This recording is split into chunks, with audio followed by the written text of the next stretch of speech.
Hello everyone, welcome back to my channel. कैसे हो आप सभी? आई होप आप सब बहुत अच्छे होंगे। मैं भी ठीक हूँ।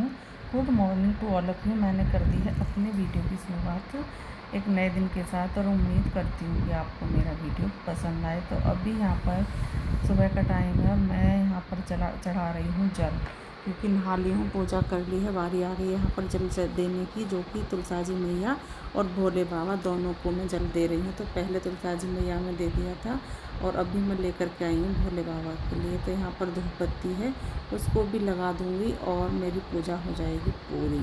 आप सब भी माथा टेक लीजिए और मैं भी टेक लेती हूँ और थोड़ा सा प्रार्थना पूजा करके भगवान जी से माफ़ी मांग करके अपना काम शुरू कर देती हूँ। तो मैं यहाँ पर देख रही हूँ अभी कि इस पर ना और भी फूल आ रहे हैं या नहीं आ रहे। एक फूल आज खिला हुआ है इस पर।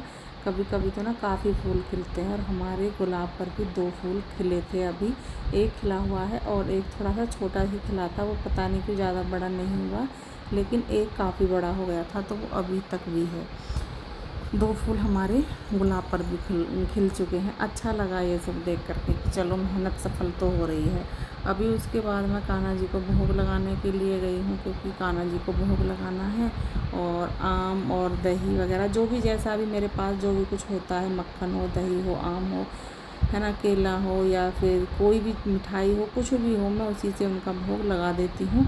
और उसके बाद मैं खाना बनाऊँगी, फिर उनको मैं खाना भी खिलाऊँगी। तो आज मुझे बनानी है सीताफल की सब्ज़ी, जो कि काफ़ी दिनों बाद हमारे घर बन रही है। मुझे तो काफ़ी पसंद है और पूड़ियों के साथ तो ये बहुत अच्छी लगती है। लेकिन अब तो मैंने ना काफ़ी दिनों से पूड़ियाँ नहीं बनाई हैं और ना ही मैं अब भी बनाऊँगी, क्योंकि ना ज़्यादा पूड़ी खा लेते हैं ना, दिक्कत भी होती है। और फिर कभी ना कोई त्यौहार हो, फिर उस पर पूड़ी बनाऊँ ना, तो वो त्यौहार जैसा नहीं लगता। फिर ऐसा लगता है कि ये तो हम रोज़ ही खाते हैं, है ना। क्योंकि अब क्या है कि लंच वगैरह में डेली पूड़ी वगैरह बनने लगी हैं, तो फिर वो वाला स्वाद नहीं आता। अभी मैंने सोचा कि मैं पूड़ियाँ तो बिल्कुल भी बनाऊँगी नहीं, सिंपल रोटी बनाऊँगी, चाहे सीताफल की सब्ज़ी बने या फिर आलू की बने, किसी की भी बने। तो अभी सीताफल कट कर लूँगी। अभी मैं ना उस दिन अनुष्का को दवाई दिला करके लाई थी, तब मैं ही सब्ज़ी लेकर के आई थी। तो मैंने उन भैया से बोला था कि आधी किलो ही सीताफल देना, लेकिन उन्होंने 1 किलो से भी ज़्यादा दे दिया। तो वो तो हमारे घर में 2 दिन में बनेगा। 2 दिन के हिसाब से भी ज़्यादा ही है, पर 2 दिन में ही बना लूँगी। फिर ज़्यादा भी ना किसी चीज़ को डेली रोज़ जल्दी बनाओ तो वो स्वाद नहीं आता। तो इसलिए तो अभी यहाँ पर मैंने सब्ज़ी कट कर ली, साथ में मिर्च भी कट कर लूँगी। और अभी मैं यहाँ इधर आ गई हूँ, गैस पर कढ़ाई रख दी, तड़के की तैयारी कर रही हूँ। ऑयल गरम हो गया है और अभी इसमें डाल दूँगी जीरा, और जीरे के बाद फिर मैं डाल दूँगी इसमें मेथी डाल दी है, जीरा डाल दिया है। अभी डालूँगी मैं इसमें सीताफल को। एकदम छींटें बहुत तेज़ आ रही थी, मैंने फटाफट से ना सब्ज़ी वाली वो भगोना जाली सी जो भी है वो ही मैंने ढक दिया इसके ऊपर, क्योंकि छींटें फिर ज़्यादा इधर उधर नहीं जाएंगी। देखने में ना सीताफल कितना अच्छा लग रहा है। और सच बताऊँ ना, इसकी सब्ज़ी भी बहुत अच्छी बनी थी, मुझे तो बहुत पसंद आई।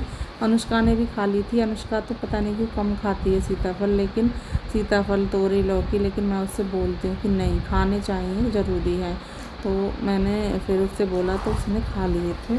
और अभी यहाँ पर मैंने इसमें जो हल्दी, नमक, मिर्च जो भी डालना था वो डाल दिया है। और उसके बाद फिर मैंने देखा कि मसालेदानी में सामान ख़त्म हो रखा है, तो फिर मैं उसमें भी डालने लगी हूँ। मैंने कहा जब मैंने देख लिया है तो अब उसको छोड़ती नहीं हूँ, अब फटाफट से डाल देती हूँ। फिर भूल जाते हैं ना, फिर तब भी याद आता है जब हम किसी काम में ज़्यादा व्यस्त हों, तब हमें फिर ये चीज़ें याद आती हैं। अभी पहले मैंने इसमें देखा कि हल्दी ख़त्म है, फिर मिर्च भी थोड़ी सी थी, नमक भी थोड़ा सा था, और जो सूखा धनिया होता है वो तो बिल्कुल ही ख़त्म हो चुका था। तो मैंने सोचा कि चलो अभी सभी सामान को डाल ही लेते हैं। तो मैंने धीरे धीरे करके सभी सामान डाल लिया, ये काम भी ख़त्म हुआ। और अभी तो ना मुझे जो ऑयल का डब्बा है जिसमें से मैं तड़का लगाती हूँ सरसों के ऑयल का, तो उसमें ना मैं अभी वो भी डालूँगी ऑयल भी, क्योंकि उसमें भी नहीं था, तो वो भी काम ख़त्म करूँगी। ऐसे ही कर करके ना बहुत काम मैंने ख़त्म किया। और कल मैंने ना सभी सामान जो हमारा जैसे कि वॉशरूम में रखना है, चीनी वगैरह, बहुत सारा सामान मैंने ऐसा था जो कल मैंने निकाला है और सभी सही कर दिया है। क्योंकि बरसात के टाइम में ना मीठे वाली चीज़ों का तो बहुत ध्यान रखना पड़ता है। अगर फ्रीज में रखी हुई है तो ठीक है, तो वहाँ सही है, वरना तो ना अगर फ्रीज में नहीं है ना, तो फिर तो इतनी चींटियाँ आ जाती हैं बहुत ज़्यादा। बड़ा ध्यान रखना पड़ता है। और चींटी एक बार चली जाए, जो छोटी वाली चींटी होती है ना, वो तो फिर निकल ही नहीं सकती, चाहे हम लाख कोशिश कर लें, उनको नहीं निकाल सकते हैं बाहर, क्योंकि वो एक बार अंदर जाने के बाद वो बाहर आती ही नहीं है। धूप में रख देंगे तो भी और ज़्यादा दिक्कत हो जाएगी, इसलिए धूप में भी नहीं रख सकते हैं और ना ही वो निकलती हैं। मैंने तो अब की बार ऐसा ही किया है कि जो डब्बे मेरे पास थे उनमें भर दिया है, और जो डब्बे मेरे पास कम थे ना, वो मैंने 2 डब्बे अनुष्का के पापा जी से मंगवा लिए थे, उन दोनों में भी भर दी है। तो अब की बार तो सही रहा है, वरना बड़ी दिक्कत हो जाती थी 2 बार से। एक बार तो ना आधा सा कट्टा था चीनी का, हाँ आधा ही था, आधा तो मैंने भर लिया था, 20 किलो चीनी रह गई होगी कट्टे में, तो उसमें इतनी चींटियाँ हो गई, इतनी चींटियाँ हो गई, जबकि मैंने कट्टे को इतने अच्छे से बांधा था, बहुत ही अच्छे से बांधा था कि अब इसमें ना चींटियाँ नहीं जाएंगी, लेकिन पता नहीं कैसे करके उसके अंदर भी चींटियाँ चली गई, बड़ी प्रॉब्लम हुई थी। और फिर निकलने का तो नाम ही, 20 किलो चीनी ना ये लगा लो कि बेकार सी ही हो गई थी मेरी। अभी यहाँ पर से शाम का टाइम हो रहा है, तो अनुष्का की ना ड्रेस धुलनी थी मुझे, क्योंकि मशीन मैंने सुबह में लगाई नहीं थी। अब मैंने सोचा कि शाम में नहीं लगाती हूँ, सुबह में ही लगा लूँगी, अब शाम में क्या ही लगाना। मैंने अपने भी कपड़े धुल दिए थे जब मैं नहाई थी तभी, और अभी अनुष्का के भी धुल दिए हैं। तो बस अनुष्का के पापा जी के रह गए, क्योंकि वो ना जीन्स होती है, तो वो मुझसे ना हाथ से धुलने में मुझे बड़ी प्रॉब्लम होती है, वो बहुत मोटी सी होती है ना, तो मैं उसको नहीं धुलती हूँ। मैं सोचती हूँ मशीन लगाऊँ तभी धुल जाएगी, तो मैं सुबह मशीन लगाऊंगी और भी कपड़े हो जाएंगे। अनुष्का भी नहा करके स्कूल जाएगी, वो भी हो जाएंगे, और अनुष्का के पापा जी के एक जोड़ी ये हैं, एक जोड़ी और हो जाएंगे, तो इस तरह से ही कपड़े हो जाएंगे, फिर मैं उनको धुल दूँगी। अभी ये हो गई है नेक्स्ट मॉर्निंग। आप सभी को good morning to all of you. क्योंकि ना अभी आप देख रहे होंगे मैं दूध छान रही हूँ, और दूध मैं सुबह के टाइम में ही छानती हूँ, शाम के टाइम में तो नहीं छानती हूँ, क्योंकि शाम के टाइम में हमारे घर दूध नहीं आता है। मैं सुबह के टाइम 2 किलो दूध मंगा लेती हूँ, और इसमें क्या ही झूठ बोलना है ना कि मैं इतना मंगाती हूँ, इतना 2 किलो दूध मंगाती हूँ, और 2 किलो दूध हम दोनों के लिए काफ़ी रहता है, क्योंकि अनुष्का के पापा जी तो घर पर रहते ही नहीं हैं। वो तो जब आते हैं शाम के टाइम, रात के टाइम, तो खाना वगैरह खाकर ही आते हैं, और वो दूध पीते भी नहीं हैं। कभी मन होता है तो पी लेते हैं, और वैसे ना अगर वो जैसे कि उनका बिल्कुल मन नहीं है तभी ऐसा होता है कि वो दूध ना पिएं। अगर ज़्यादातर तो यही होता है कि वो दूध पीते हैं और उनको आदत है दूध पीकर सोने की, या तो ज़्यादा लेट आए हैं तब नहीं पिएंगे, है ना, या ज़्यादा जैसे कि खाना वगैरह अभी खा कर आए हैं तब नहीं पिएंगे, बाकी वो दूध पी लेते हैं। तो हम सब के लिए ना इतना ही दूध काफ़ी रहता है। इसमें से हम दही भी जमा लेते हैं, मट्ठा भी चल जाती है, और दूध भी हो जाता है, चाय भी, सारी चीज़ें हो जाती है, क्योंकि हमारी फैमिली के हिसाब से इतना दूध काफ़ी है। और दूध भी मैं सच बताऊँ ना, हमारा अच्छा ही आता है। वो भैया ना अच्छा दूध देते हैं हमें, डेयरी जो जिनके डेयरी है वो वाले भैया एकदम बढ़िया दूध देते हैं, ऐसा नहीं कि उसमें कुछ मिलावट है या कुछ है। अगर किसी दिन ऐसा हो जाता है कि हम दूध लेने के लिए जल्दी पहुंच जाएं, तो वो इतनी जल्दी से नहीं देते हैं, क्योंकि दूध जो हमने ना भैंस वाला लगा रखा है, गाय वाला नहीं लगा रखा। क्योंकि गाय वाला दूध मुझे तो ना अच्छा ही नहीं लगता। मैंने कभी छोटे थे हम, जब हमारी मम्मी गांव में रखा करती थी, वो बताती हैं, थोड़ा बहुत मुझे भी याद है कि हाँ हमारे घर गाय वहाँ पर रहती थी, तो हम उसका तो हमने पिया होगा। लेकिन उसके बाद जब से ना हमने होश संभाला है, तब से मुझे ज़्यादा ना गाय वगैरह का दूध मैंने पिया नहीं है। और दूध तो मैं वैसे भी कम ही पीती हूँ, बस चाय का मुझे रहता है कि चाय हो बढ़िया सी हो, और दूध में ही पत्ती लगा लेती हूँ मैं। ये भी नहीं है कि मैं उसमें पानी डालूँ, ये करूँ वो करूँ, 1 कप चाय में क्या ही पानी डालना है ना। अभी यहाँ पर अनुष्का के पापा जी मिठाई वगैरह लाते रहते हैं, तो उसमें ना ये डब्बे 3 रखे हुए थे। एक डब्बे में बहुत थोड़ी सी मिठाई थी, दूसरे में भी थोड़ी सी, तो मैंने ना वो थोड़ी थोड़ी मिठाई एक डब्बे में कर दी। मैंने कहा ज़्यादा फ्रिज को क्यों ही भरना है ना, फिर इन डब्बों से ही भर रही है पूरी फ्रिज। रात तो अनुष्का के पापा जी मिठाई खाने के लिए गए, और मैंने डब्बा इस तरह से फंसा रखे थे, क्योंकि ये 3 डब्बा एक तरह ऊपर रखे हुए थे, तो फ्रिज में इस तरह से फिट हो रहे थे कि उनको निकालना ना बड़ा मुश्किल हो जाता था। वो तो देख करके ही वापस हो गए, उन्होंने तो फिर लिया ही नहीं, बोल रहे पता नहीं कैसे लगा रखा है, फिर मैंने ही ला करके दिया। अब जैसे कि 2 लगा दिए हैं ना, तो अब सही रहेगा। अब क्या है कि अब आराम से निकल जाएगा। अभी यहाँ पर मैं निकालने लगी हूँ मक्खन, जो कि मैंने दूध लगा दिया था ना चलाने के लिए, मट्ठा लगा दिया था, तो वो चल गया है और अभी मैं मक्खन भी निकालने लगी हूँ। और आज ना हमारे घर लाइट नहीं, हमारे घर क्या, यहाँ पर लाइट आ ही नहीं रही है। रात लाइट चली गई थी, रात से अब तक लाइट नहीं आई है। सच बताऊँ इतनी प्रॉब्लम हो रही है। और मैंने तो ना मशीन भी लगा दी है, ये दूध चलानी, मट्ठा चलानी, कि इसको क्या रख के रखूँगी और कहाँ कहाँ पर रखूँगी, है ना, फिर दिक्कत हो जाएगी। मैंने कहा अब इन्वर्टर बीतेगा तो बीत जाएगा, क्योंकि पूरी रात भी फ़ैन चला है उससे ही। अभी तो इतनी जल्दी तो नहीं बीतेगा, पर हाँ अगर पूरे दिन भी नहीं आई तो शाम तक लगता है कि ये बीत जाए। तो मैंने मट्ठा भी चला लिया है और मक्खन निकालना भी शुरू कर दिया है। मैंने कहा इसको निकाल लेते हैं, रखते हैं। और आज ना दही थोड़ी कम ठंडी थी, तो आज ना थोड़ा सा घी ना ऐसा हो रहा है जैसे कि पतला सा हो रहा है, इतने अच्छे से नहीं हो रहा जैसे कि डेली आता। वैसे आ गया है बढ़िया से ही और निकल भी जाएगा, लेकिन डेली के हिसाब से थोड़ा कम। तो अभी किचन में ऐसे मैं आ गई हूँ। मैंने ना उधर मट्ठा भी चला दिया है, दूध भी बॉईल कर दिया है, दूध बॉईल कर किया था ना वो भी कर दिया। पर्दे मैंने सब भी खोल रखे हैं। मैंने कहा हवा लगती रहे, गर्मी, क्योंकि ना वैसे भी इस टाइम पर तो फ़ैन नहीं चलाऊँगी। तो मैंने ना फिर ये फ़ैन खोल ही, वो सॉरी, ये पर्दे ना खोल ही दिए हैं। मैंने कहा थोड़ी बहुत हवा सी तो लगेगी, बाकी तो गर्मी ने तो हद कर ही रखी है। और देखिए हमारा बरामदा कितना अच्छा लगता है, जैसे कि जब से मैंने ये पेड़ पौधे लगाए हैं ना, तब से तो बहुत ही सुंदर लग रहा है। जब मैं यहाँ से कूलर हटा दूँगी ना, तो चारपाई साइड में हो जाया करेगी और ये कुछ पौधे मैं सामने जो विंडो दिख रही है ना उसके नीचे रख दूँगी, फिर हमारा बरामदा और भी ज़्यादा अच्छा लगेगा।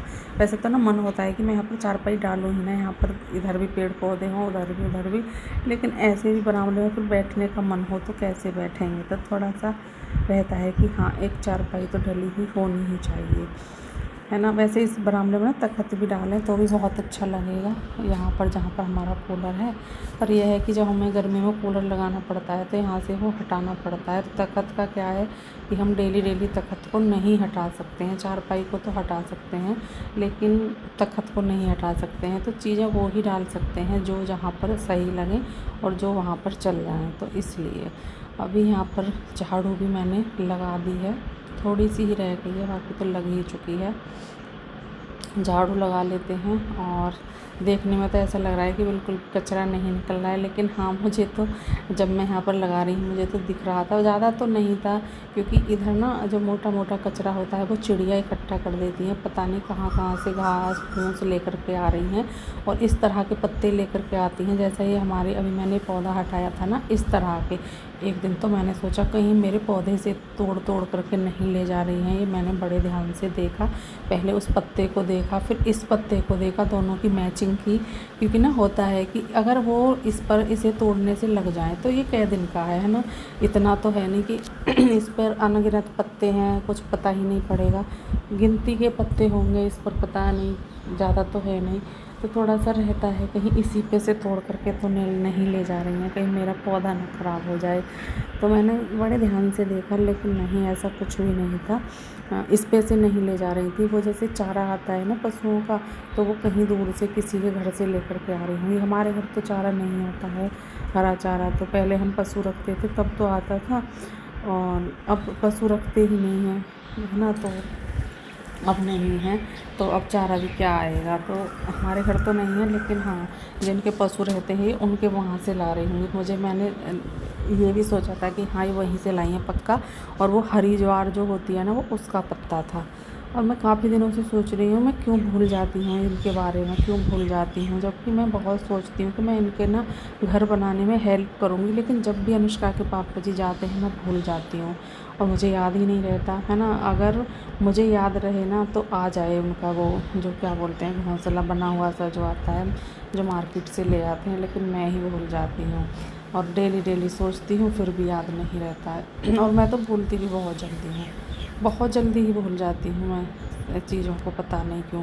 ज़रा सी देर भी मुझे ना याद नहीं रहती हैं चीज़ें। मैं तो ना अगर मुझे कोई ज़रूरी काम है तो मैं बहुत ध्यान रखूँगी, उसी को दिमाग में रखूँगी, जब जा कर के याद रह पाता है। अभी ऐसा लग रहा है कि जैसे मैंने ना भीगा हुआ सूट पहना हुआ है, जबकि ये पसीनों ने ना इतनी बुरी हालत कर दी है मेरी, बहुत ही ज़्यादा। अभी मैं इधर आ गई हूँ। यहाँ पर ना मैंने ये दोनों डस्टबिन ले ली हैं, एक वॉशरूम वाली और एक ये किचन वाली। वॉशरूम वाली मैंने लगा करके रख दी है, उसमें पॉलीथीन लगा दी है। इसको अभी इसको ना मैं धुलूँगी, साफ़ करूँगी। उससे पहले मैं डाल रही हूँ मशीन में पानी। तो पहले मैं मशीन में पानी डालूँगी क्योंकि लाइट आ गई है, और लाइट आते ही जो मैंने जल्दी जल्दी काम करना शुरू किया है। जो कल वाला पानी भरा हुआ था ना, उसको तो मैं मशीन में डाल रही हूँ क्योंकि उससे ना कपड़े धुल जाएंगे। और साथ ही साथ क्योंकि टब भी भरता जा रहा है, फिर पानी निकलेगा, इसलिए साथ के साथ मैं बाल्टी भी भरती हुई जा रही हूँ। अब देख सकते हो कि मेरा काम ना कितनी रफ्तार से चल रहा है। अभी इसमें पानी भरा हुआ था तो मैंने सोचा कि इसको भी डाल ही देते हैं, ताज़ा पानी ही भर लेंगे। इसको भी लेकर के चल दी हूँ, और इतने पानी से ही ना वो जो जितना मुझे पानी डालना था मशीन में वो पूरा हो गया था, क्योंकि कपड़े भी लगाने हैं मुझे साथ के साथ। तो मैंने सोचा कि चलो पहले पानी वाला काम ख़त्म करते हैं, इसको भरते हैं पानी को। और अभी जो भी बाल्टी खाली हुई थी फटाफट मैंने सभी बाल्टी ना भर दी हैं, ये भर दी हैं। तो अभी एक इसको भर दूँगी धुल करके, और फिर मैं इसको भर दूँगी जिससे मैं पानी पलट रही हूँ। फिर मेरा काम ना पानी वाला पूरा हो जाएगा। पहले डस्टबिन को साफ़ करती हूँ यहाँ से, क्योंकि मैं जब भी डस्टबिन को खाली करके आती हूँ ना, मैं इस तरह से ना धुलती ज़रूर हूँ, साफ़ ज़रूर करती हूँ। फिर ना ये साफ़ रहती है, वरना गंदी हो ही जाती है। जब इसमें कचरा वगैरह डालते हैं तो ये भी गंदी हो ही जाती है। तो मैंने सोचा कि चलो पहले इसको ही साफ़ कर लेते हैं फटाफट से, और फिर ये सूख जाएगी। इसको ना मैं जाल की तरफ रख दूँगी जिससे कि इसका पानी ना पूरा सूख जाए, और फिर मैं इसमें पॉलीथीन लगा करके और इसको भी रख दूँगी। तो मेरी दोनों डस्टबिन अच्छे से साफ़ हो जाएंगी। और जो भी यहाँ पर थोड़े बहुत कपड़े पड़े हुए थे वो मैंने मशीन में डाल दिए हैं। और यहाँ पर ना मैं वॉशरूम की साफ़ सफाई करूँगी अब, क्योंकि लाइट आ रही है, पानी चल रहा है, तो पानी वाला काम मैं ख़त्म करूँगी। ये बाल्टी तो मैंने भर के रख दी है, जैसे कि रख लेती हूँ मैं बाल्टी वगैरह भर के, कभी लाइट ना आए तो ये पानी की ना ज़रूरत पड़ती है और इनसे काम हो जाता है। तो वो तो मैंने भर के रख ली हैं। और अभी ये बाल्टी है, इससे मैं बाहर धुलूँगी दोनों तरफ, तो उसमें भी काम आएगा। तो अभी यहाँ पर मैंने वॉशरूम को धुलना शुरू कर दिया है, साफ़ करना। और अभी तो इस टाइम पर तो ऐसा लग रहा है कि जितने भी पानी वाले काम है ना, सभी को मैं एक साथ ख़त्म कर लूँ, कोई भी काम ना पीछे के लिए ना रहे। अभी मुझे याद आया कि मैंने तो ये ना डस्टबिन धुली ही नहीं थी, यानी ऐसे ही पॉलीथीन लगा दी, फिर मैंने इसको भी धुल दिया, इसको भी साफ़ कर दिया। तो अभी दोनों को धुल दिया है, दोनों को सुखा दूँगी। और अभी मैं इस वीडियो को यहाँ पर एंड करूँगी। मिलेंगे कल आपसे एक अच्छे से वीडियो के साथ। तब तक के लिए bye bye and take care.